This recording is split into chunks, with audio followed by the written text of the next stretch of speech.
আসসালামু আলাইকুম। আমরা একটা পাঙ্গাস মাছ নিয়েছি, এটাকে আজকে রান্না করব।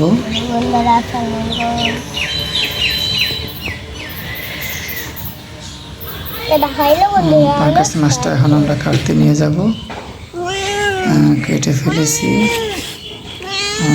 অনেকগুলো পিস হয়েছে মাশাআল্লাহ। মোটামুটি অনেক বড় মাছটা ছিল।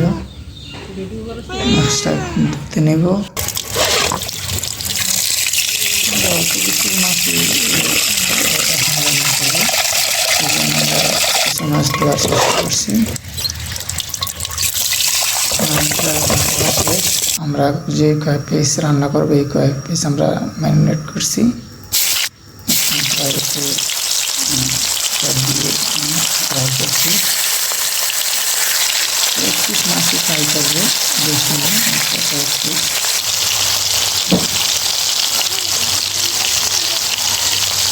একটু লাল লাল করে ভাজবো, একটু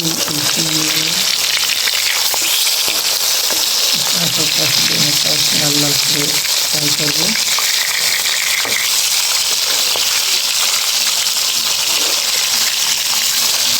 আমাদের মাছগুলো প্রায় ফ্রাই করা শেষ।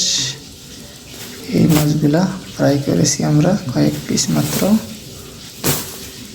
এখন আগের তেলগুলোর মধ্যেই কিছু পেঁয়াজ কুচি দিয়ে দিয়েছি। পেঁয়াজগুলা লাল করব, হালকা লাল করব।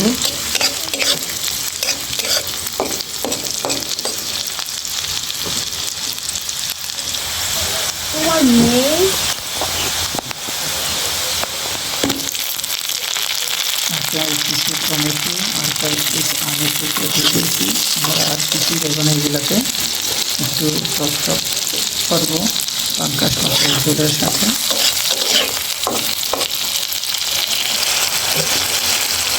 একটু কাঁচামরিচ, একটু লবণ, একটু হলুদ, একটু মরিচ, একটু মিক্স মশলা দিয়ে দিয়েছি।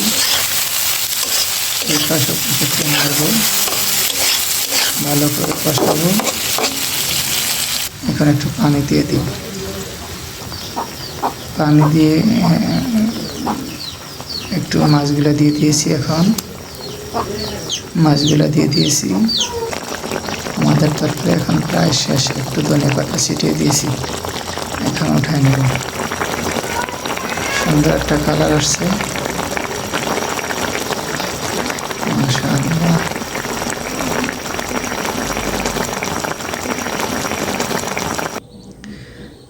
এটা আমাদের তরকারির আজকের পাঙ্গাস মাছের ঝোলের সাথে আমের টক।